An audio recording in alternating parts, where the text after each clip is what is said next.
Man, oh man, today sucks. Today is my birthday. I turned 37 years old. I'm dealing with two problems on two Jeeps, or one problem on each Jeep, the Wagoneer and the Grand Cherokee with the 4-liter. So we'll start with this. This Jeep has 410,000 miles on it. Oxygen sensor went bad on, it only has one or two oxygen sensors on one bank. So oxygen sensor number 2 went bad. I replaced it. A couple weeks later, oxygen sensor number 1 is now going bad. So I guess I can't complain. 400,000 miles and the original oxygen sensor is great, but the engine is idling really badly. It's blowing smoke out. And how I know it's the oxygen sensor is, 1, it's throwing a code, and 2, if I disconnect the O2 sensor, it runs fine. So, which obviously means the O2 sensor is sending bad information to the computer. So, and the bad part about this is, well, you'd figure like, oh, it's fine, I'll just order a new O2 sensor. Well, guess what? They don't make them anymore. I just found out that Bosch and NGK or NTK, the original manufacturer for them, discontinued them. So I can't get them in the auto parts stores. I can't get them at Napa. I can't get them on Amazon. They're gone. So like 4 hours of looking, I finally found one last upstream O2 sensor for this Jeep. And suffice to say, I ordered that thing quick. It sucks that it's going to take 3 to 7 days to get here, so I'm probably not going to be able to drive this Jeep all week. This one is actually my main mode of transportation. I don't drive the others because of the gas mileage. But I can't drive this one now. So hopefully when I get the sensor, it's not some, person like throwing a shitty sensor in an NTK box. I mean, I bought it on carparts.com, so it's probably legit, but that sucks. But hopefully when the new one gets here and it goes in, the issue goes away and I can continue driving this thing. But it's got a lot of other problems. I need to replace all 8 of the control arms. They're just blown. The shocks that I put on this thing like a year ago, they're already bad because I'm sick of this Chinese crap, man. It's like I'm having to deal with Chinese parts on these cars, and it's very frustrating because nothing is made to quality anymore. You know what I mean? So like the shocks have to be replaced again.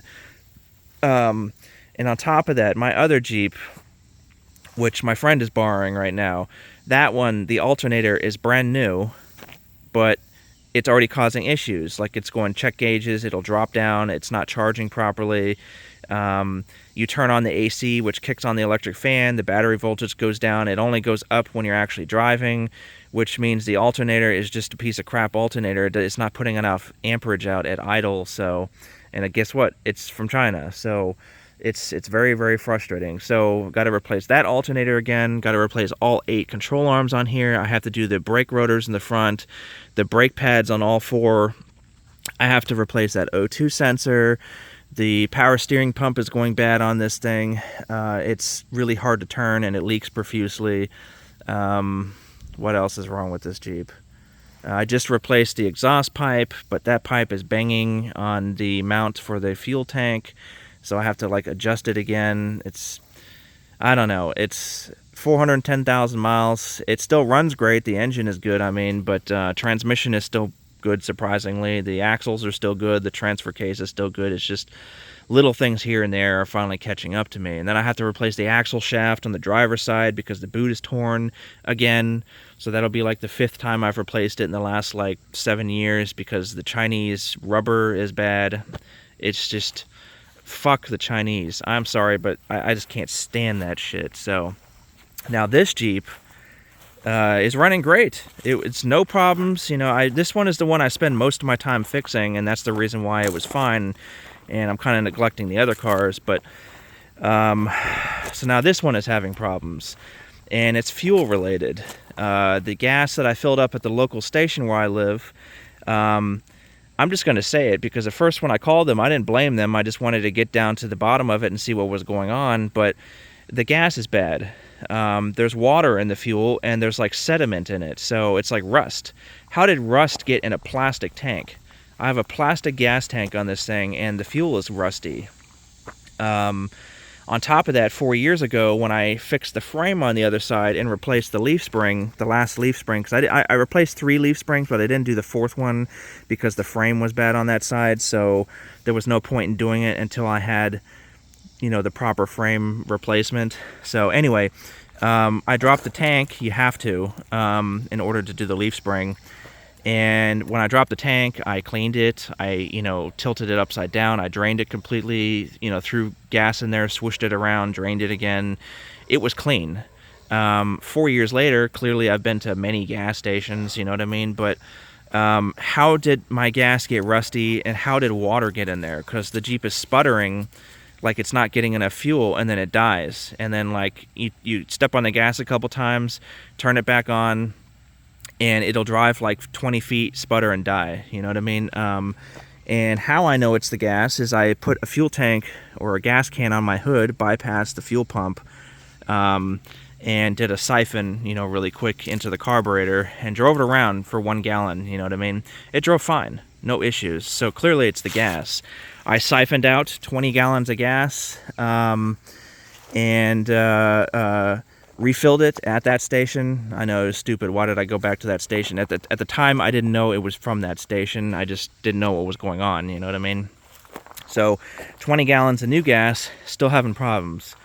So I called the station. They told me to come on over there, and I had to deal with some nasty ass 73-year-old, you know, punching his fist into his hand because he got mad that I was like accusing their station of giving me bad gas, because he showed me the gas coming out of the pump and it looked clean, and then we poured gas coming out of my can, of all these cans I drained over here, and the first can was kind of greenish, the second one was kind of brownish with like sediment in it, and on top of that, when you let it settle, there's clearly water droplets down there. So 40 gallons of gas, 2 tanks at the same station. How did I get rust in my tank? How did I get water in there? I took apart my fuel filter. The fuel filter, after it dried up, one side of the filter is like rusty, the other side is clean, which means, you know, the other side is the outlet, the other side is the inlet. So clearly there's shit in my gas tank. So I have 2 options for this thing. Option number 1 is to siphon another 16, 15 gallons, whatever's left in there, out. Such a waste of money. I've already gone like through $200 in gas almost. Yeah, $200 or $300 in gas now. So siphon that out and then drop the tank, which means I have to remove the skid plate. I have to disconnect all the fuel lines and then drop the tank. And after I drop the tank, tilt it upside down, drain everything out of there. Then I have to fill it up with a couple of gallons of gas, swoosh it around, drain it again. You know what I mean? I have to get all that shit out of there. That's option number 1. Option number 2 would be buying a fuel water separator. So they sell these things for diesel cars, boats and stuff like that, but you can use it for, you know, regular cars too. But what it does is it has a big filter on it that looks like a oil filter, and then it has a bottom to it, like a clear bottom, because water is heavier than gas. So what happens is it filters the gas and the water separates and it goes down to the bottom, and then you can turn like a little nipple to drain it out, you know, when it fills up. Diesel trucks have this, like the big rigs and stuff like that. So that's option number 2. To be honest, I'm almost thinking of going with option number 2 because I really don't want to drop the gas tank. You know how much of a pain in the ass it is. I mean, it's only like maybe 5 or 6 bolts, and you know, then I have to have the skid plate on my chest and slowly drop the tank and pull it out, and maybe that's the best option, to completely clean it, you know what I mean, and to fill it up with fresh gas. But I can tell you right now, I am never going back to that gas station, and it sucks because that's the station that's like 2 miles from my house. I go there for booze or food or, you know, whatever, if I need something really quick, and the nearest gas station from that one is like 7 miles away. So, but that's not my problem. They're the ones who put the shit in my car, and to be honest, they're the ones that should be fixing this, in my opinion, but I can't necessarily prove it. I did call the Virginia Department of Agriculture and Measurements or whatever, and they actually did go there the next day. I guess they take it seriously.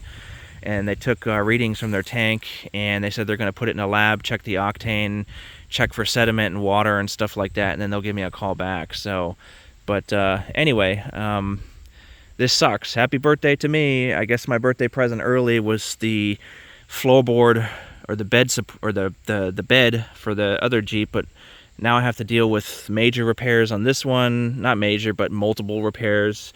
And now I have to deal with dropping the freaking gas tank, you know what I mean? So maybe I'll drop the tank today, I guess. Maybe I should do that.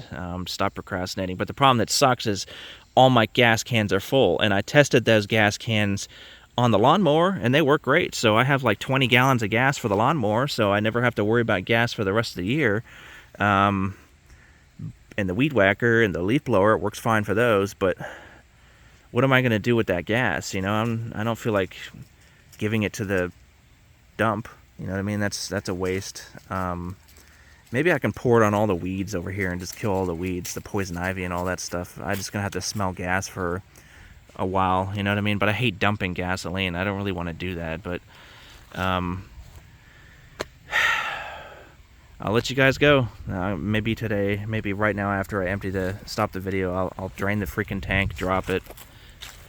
Oh my god, I'm so mad. Thanks for watching, guys.